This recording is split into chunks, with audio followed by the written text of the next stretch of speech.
Elviravos TV. Šiandien mes pakalbėsime apie atsinaujinančius ir neatsinaujinančius elektros energijos gaminimus.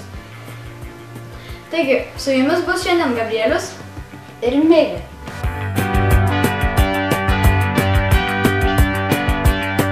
Taigi, Gabrieliau, ką tu gali pasakyti apie energijos lemputes?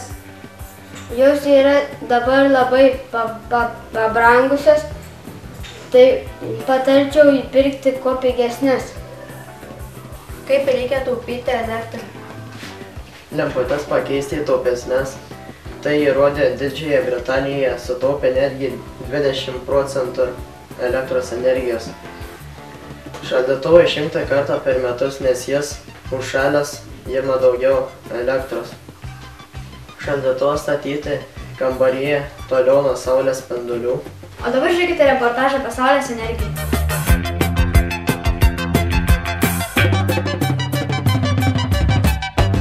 Kas yra saulės energija? Saulės baterijos sugeria šviesą ir jie padaro elektrą. O ką tu, Miglė, žinai apie saulės energiją? Apie saulės energiją galiu pasakyti, kad jinai naudojama gaminti šiluminiai energijai ir elektros energijai. Taigi tai yra vienas iš galingiausių atsinaujinančių šaltinių elektros energijos. Apie saulės energiją dar galiu pasakyti tai, kad jinai turi ir privalumų, dėl to, kad jinai visą laiką atsinaujina, jinai niekada neišsenka, bet turi ir trūkumų, nes, pavyzdžiui, naktį nešviečia saulė ir negalima naktį panaudoti elektros energijos. Sekantis mūsų reportažas apie vėjo energiją.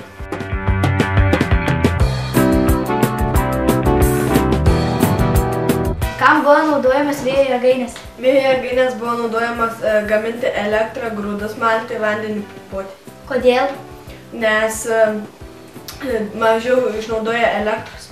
Kur buvo pastatytas vėjo jėgainės? Vėjo jėgainės buvo pastatytos parkus netoli vandens, maždaug 10 km nuo kranto. Kas yra vėjo energija? Vėjo turbinomis oro masių judėjimo energija paverčiama į elektrą. Dabar bus reportažas apie bioenergiją. Kas yra bioenergija? Bioenergija yra paplitusi iš atsinaujinančių energijos šaltinių, besiskirianti nuo kitų tuo, kad kaupia saulės energiją.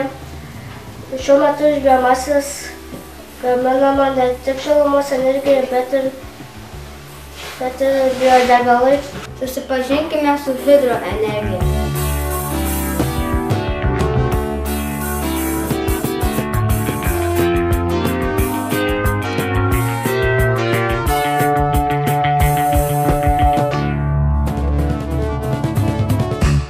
Yra dar tokia geoterminė energija.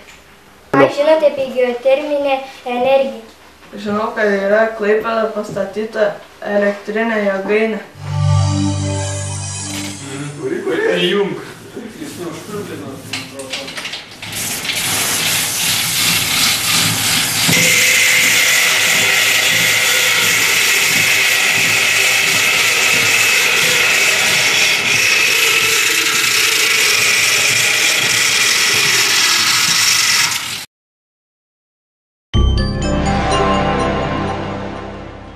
O kokius tu žinai elektros šaltinius? Aš žinau vėjo ir saulės. Kokie yra atsinaujinantys energijos šaltiniai? Atsinaujinantys energijos šaltiniai yra citrinos, nupjauna ir vėl atauga. Bet citrina negamina energijos. Nebestum, va pasižiūrėk. Ar žinai, kaip pagaminti elektrą iš citrinų? Mūsų mokyklos mokiniai jums parodys reportažą apie kaip citrinos gamina elektrą. Gali būti ir vaisiai, citrinas. Mes duosime Domantui ir Mantvydui atlikti eksperimentą, kaip iš citrinų galima pagaminti elektros energiją.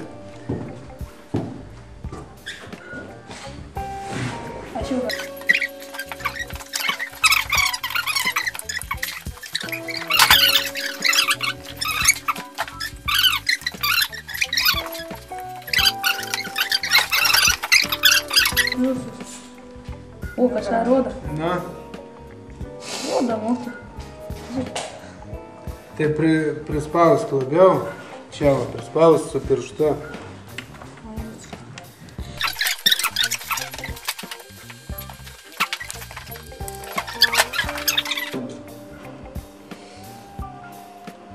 žalę reikia paimti. Paimkit žalę, pažalis matyti. Lauk. Nu, gali dar. Dar geriau. Lauk, tuoj.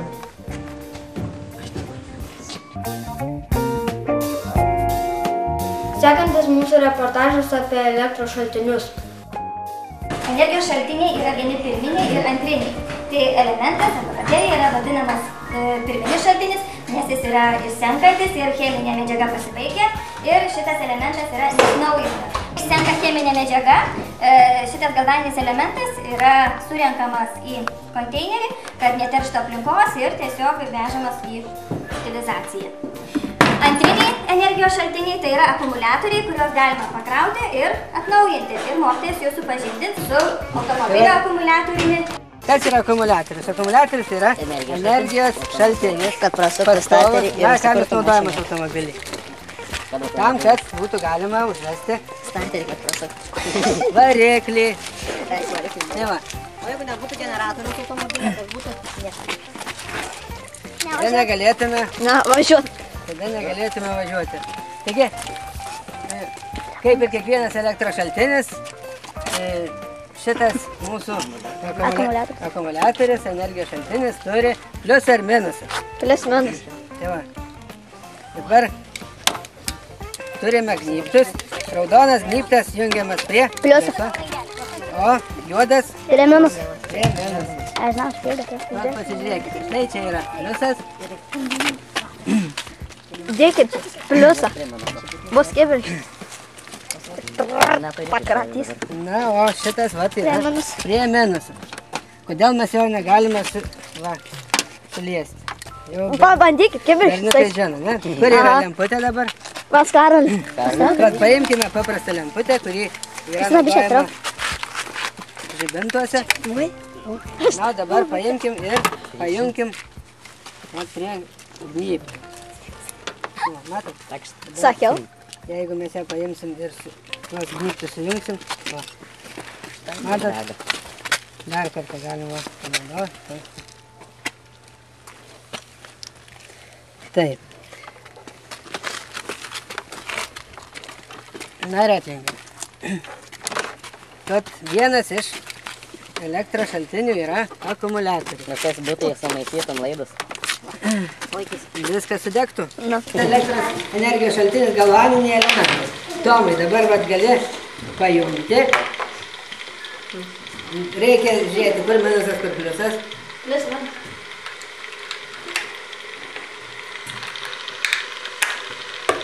Na ir dabar pajungiau, ne? Aš taip pasijungiau. Štai, dabar. Žinai, kokie yra elektros energijos taupimo būdai? Ne, aš nežinau, bet galime paklausti kitų žmonių. Pasakykite, kaip sutaupyti elektros energiją. Visų pirma, elektros energijos galim sutaupyti išeidami iš patalpos, išjungti šviesą, plauti skalbimo mašinoje, plauti rūbus ant 30-40 laipsnių, indaplovę plauti indus tik tada, kai ji yra pilna. Kaip manote, kaip reikia sutaupyti elektros energiją? Elektros energiją reikia sutaupyti, kai būna nuvalyti langai, apšildinti, kai nebūna to tarpų tarp langų ar durų. Tada galima sutaupyti energiją, kai stogas būna apšildytas ar prie durų nebūna tarpų, va per lempas. Elektros energija mums duoda daug labai gero. Ir šilumą, ir šviesą. Jeigu namuose turite galimybę reguliuoti šilumą, numažinkite padalą 1 ar 2 mažiau. Kaip taupote namie savo elektrą? Aš namuose nenaudoju elektros, aš užsidegiu žvakį. Kai jums teks keisti buitinį prietaisą ar įrankį, imkite aukščiausios elektros, nes taip ateityje galėsite pasitaupyti pinigų ir jis laikys ilgiau. Kaip galvoji, ar namuose reikia taupyti energiją? Na, jeigu esi milijonierius, tai nelabai, bet vis tiek, žinoma, galima taupyti. Neištrauktas iš elektros lizdo televizorius naudoja papildomą elektrą. O dar galima taupyti elektrą, pakeičiant visas lemputes į taupančias. Na, ne visas, aš žinoma, tas, kurias daugiausiai naudoji, o kurių nenaudoji nebūtinai, nes elektrą taupančias lemputės iškraipo spalvas prieš veidrodį ir visur kitur. O šiluminės lemputės ir gražiau šviečia ir nekenkia akims.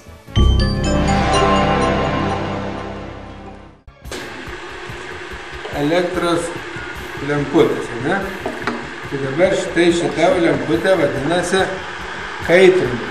Jinai daugiausia elektros naudoja, kadangi daug energijos naudojama vien tik tai šilumai pagaminti, o šviesai pagaminti labai nedaug yra procentų sunaudojama. Taupesnė lemputė yra štai šita. Čia vadinama taupioji lemputė. Šita lemputė sunaudoja tik tai 15% energijos, štai šitos lemputės kiek tas sunaudoja. O dar taupesnė lemputė tai yra LED lemputė. O LED lemputės yra naudojamas prožektoriuose. Dabar yra jau naujos lemputės ir galima jas naudoti kambario apšvietimui, tai įvairaus galingumo. Tai jos ir yra labai ilgamžės, o kartu yra ir labai taupios.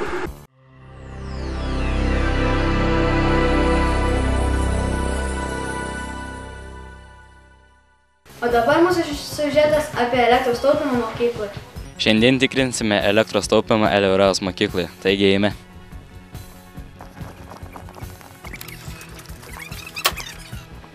Pamokų metu koridoriuje šviesa turėtų būti išjungta.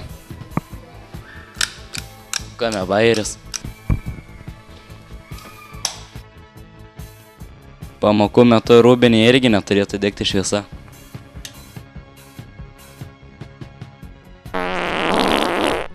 Pamokų metu tualete šviesa nedega, tai labai gerai.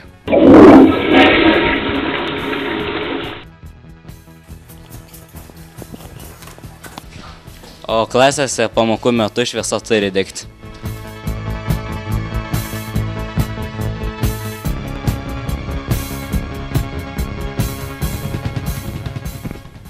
Kaip mokykla taupo elektrą?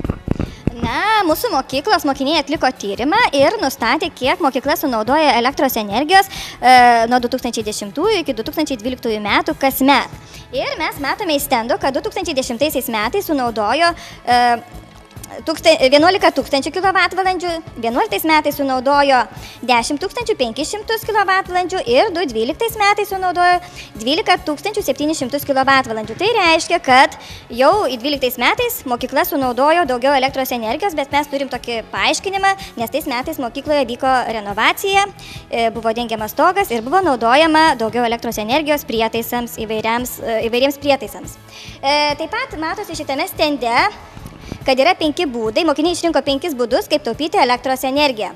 Tai nedeginti elektros šviesių paros metu, nepalikti įjungtų elektros prietaisų, kai jų nenaudoji, naudoti ekologiškas elektros lemputes, senus elektronikos prietaisus pakeisti naujais, kurie mažiau naudoja elektros energijos, naudoti saulės ar vėjo energiją, kaip tik galima. Štai tokia informacija yra pateiktame šitame stende, nes mūsų mokykla yra gamtosauginė mokykla ir šiemet vykdo projektą elektros taupymo projektas toks yra pas mus. Kokie yra energijos vampyrai? Jie turi 4 dantis, kurie įsikanda į laidą ir čiulpia elektrą. Kokius tu žinai elektros vampyrus? Televizorių. Pavyzdžiui, mano televizorius naudoja apie 100 vatų į mėnesį, o mano draugo tokio skaistųjų kristalų televizorius naudoja apie 150 vatų. Tai būtų apie nuo 12 iki 15 litų. O kompiuteriai, pavyzdžiui, 30 kompiuterių sunaudoja apie 200 kWh. Tai gautus apie 100 litų. Pavyzdžiui, aš taupau elektrą taip, prieš einant miegoti visada išjunginėju viską, kad neitų elektrą. Pamatuosime, kiek elektros sunaudoja grąžtas.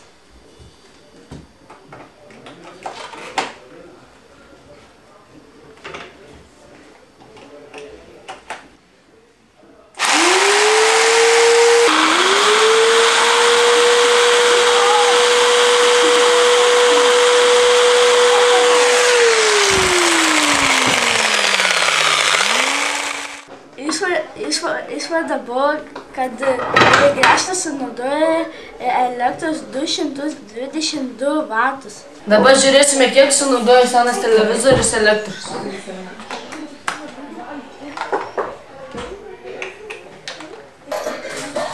pasakyti. Senas televizorius sunaudoja 3 vatus. Dabar matosime, kiek elektrinis siurblys sunaudoja.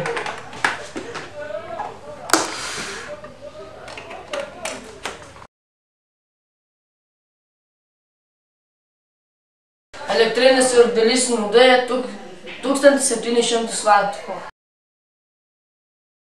Dabar pamatuosim kompiuterio energiją.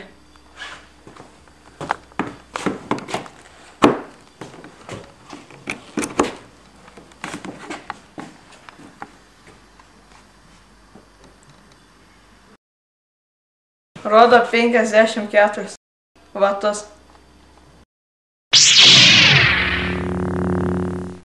Elvyravos TV atsisveikina iki kitos savaitės. Ate.